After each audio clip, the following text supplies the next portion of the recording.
कहा जाता है कि बहुजन समाज पार्टी पैसे लेकर टिकट देती है। किसी विपक्षी पार्टी के जो लोग होते हैं, सामने वाले पार्टी को गिराने के लिए तरह तरह के लोग बात उठाते हैं। तो ये सब चीज़ें जो है कि अफवाह है, विपक्षी पार्टी के लोग ये सब चीज़ उठाते हैं ताकि हमारी बहुजन समाज पार्टी की बदनामी। देव राय ने संविधान बदलने की बात की है, उस पर आपके क्या विचार है? सबसे पहले मैं आपको ये बता दूं, सबसे पहले तो इस देश के कानून का उल्लंघन किया, उन्हें तत्काल जेल भेजना चाहिए। वीरेंद्र शास्त्री हैं जो हिंदू राष्ट्र का निर्माण करना चाहते हैं जी, उसके बारे में आप क्या कहना चाहते हैं? देखिए, वीरेंद्र शास्त्री जो हैं, उनके कहने से नहीं कुछ होगा। ये देश समतामूलक समाज है, भाईचारा है, सभी ये देखिए धर्मनिरपेक्ष देश है, संविधान में लिखा हुआ है सभी धर्म के लोग यहाँ रह सकते हैं, हिंदू मुस्लिम सिख ईसाई सब आपस में भाई भाई। अगर आप सोचेंगे कि एक धर्म को लेकर हम चलें इस देश में तो कतई नहीं हो सकता है सर। आकाश आनंद जी आ चुके हैं, जगह जगह आप देख रहे होंगे युवा सम्मेलन कर रहे हैं, जगह जगह जा रहे हैं, अपने समाज के बीच में युवाओं से मिल भी रहे हैं, माताओं बहनों से भी मिल रहे हैं। तो अब देखिए समाज में जो युवा हमारे इधर उधर भटके हुए थे वो बहुत तेज़ी से बहुजन समाज पार्टी की तरफ जुड़ रहे हैं और 24 में आपको इसका रिजल्ट भी मिल जाएगा देखने को।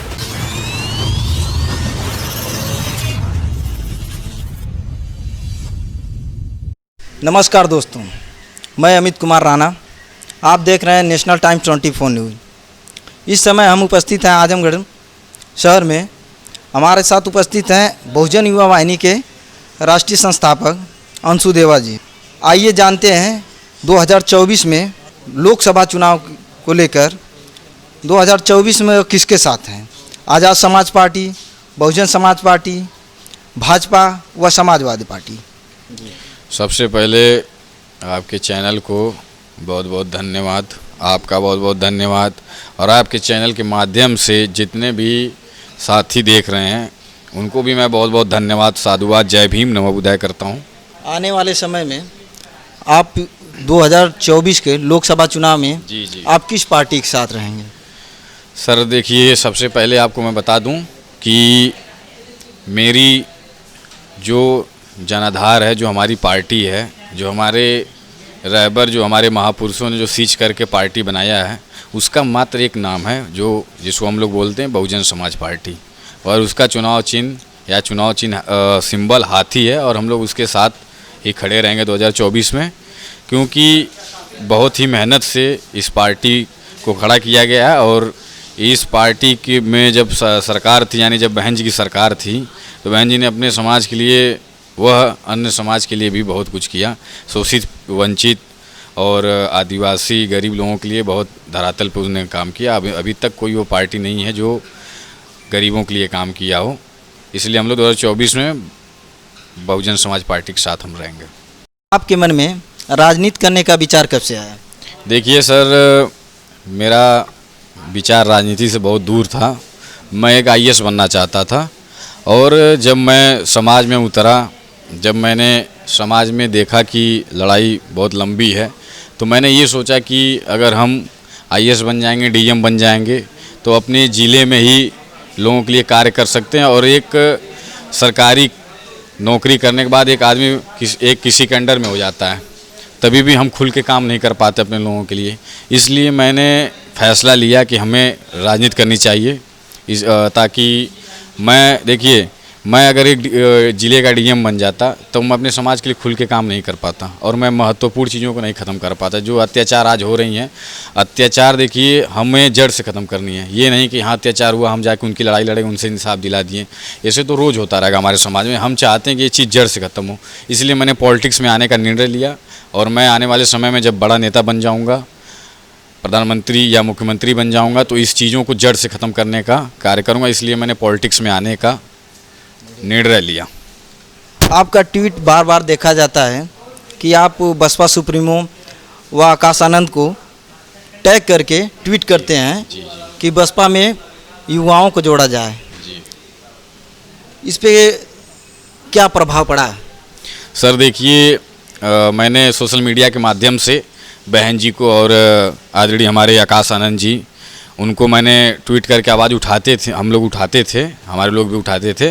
लेकिन आपको बता दूं कि आकाश आनंद जी एक युवा हैं और युवाओं का दर्द वो समझते हैं, और उनकी अब वो रोड पे आ गए हैं, अब वो समाज में उतर चुके हैं, और युवा बहुत तेज़ी से बहुजन समाज पार्टी की तरफ जुड़ रहे हैं। और आपको ये भी बता दूं कि बहुजन समाज पार्टी का एक आदेश आया है कि 50% युवाओं को भागीदारी मिले, और तेज़ी से युवा जुड़ भी रहे हैं, क्योंकि हमारे युवा नेता आकाश आनंद जी आ चुके हैं। जगह जगह आप देख रहे होंगे युवा सम्मेलन कर रहे हैं, जगह जगह जा रहे हैं, अपने समाज के बीच में युवाओं से मिल भी रहे हैं, माताओं बहनों से भी मिल रहे हैं। तो अब देखिए समाज में जो युवा हमारे इधर उधर भटके हुए थे वो बहुत तेज़ी से बहुजन समाज पार्टी की तरफ जुड़ रहे हैं, और 24 में आपको इसका रिजल्ट भी मिल जाएगा देखने को। कहा जाता है कि बहुजन समाज पार्टी पैसे लेकर टिकट देती हैं। जी सर, देखिए हम ही कह दें, हम देखिए जो किसी विपक्षी पार्टी के जो लोग होते हैं, सामने वाले पार्टी को गिराने के लिए तरह तरह के लोग बात उठाते हैं। तो ये सब चीज़ें जो है कि अफवाह है, विपक्षी पार्टी के लोग ये सब चीज़ उठाते हैं ताकि हमारी बहुजन समाज पार्टी की बदनामी हो। ऐसा कुछ नहीं है। बीजेपी के सलाहकार विवेक देवराय ने संविधान बदलने की बात की है, उस पर आपके क्या विचार हैं? सबसे पहले मैं आपको ये बता दूं कि जो विवेक राय हैं, आपने बताया अभी कि विवेक राय संविधान बदलने की बात कर रहे हैं, ठीक है। सबसे पहले तो इस देश के कानून का उल्लंघन किया, उन्हें तत्काल जेल भेजना चाहिए। और दूसरी चीज़ क्या है कि संविधान, देखिए देश संविधान से चलता है, देश बहुत सोची समझी तरीके से संविधान बनाएगा। जो हमारे बाबा साहब ने संविधान लिखा हुआ है और हमें सभी लोगों को उसमें हक, बराबर का हक दिया हुआ है। तो उन्होंने संविधान के बदलने की बात इसलिए कही है कि क्या नाम है कि संविधान हटा दिया जाए, और जो इन लोगों की जो समाज के लोग हैं उन्हें जो है कि व्यवस्था उनकी ख़त्म कर दी जाए, इसलिए संविधान बदलने की बात की है। लेकिन आपको ये बता दूं ये हो नहीं सकता है। एक धीरेंद्र शास्त्री हैं जो हिंदू राष्ट्र का निर्माण करना चाहते हैं जी, उसके बारे में आप क्या कहना चाहते हैं? देखिए धीरेंद्र शास्त्री जो हैं उनके कहने से नहीं कुछ होगा। ये देश समतामूलक समाज है, भाईचारा है, सभी ये देखिए धर्मनिरपेक्ष देश है, संविधान में लिखा हुआ है सभी धर्म के लोग यहाँ रह सकते हैं, हिंदू मुस्लिम सिख ईसाई सब आपस में भाई भाई। अगर आप सोचेंगे कि एक धर्म को लेकर हम चलें इस देश में तो कतई नहीं हो सकता है सर।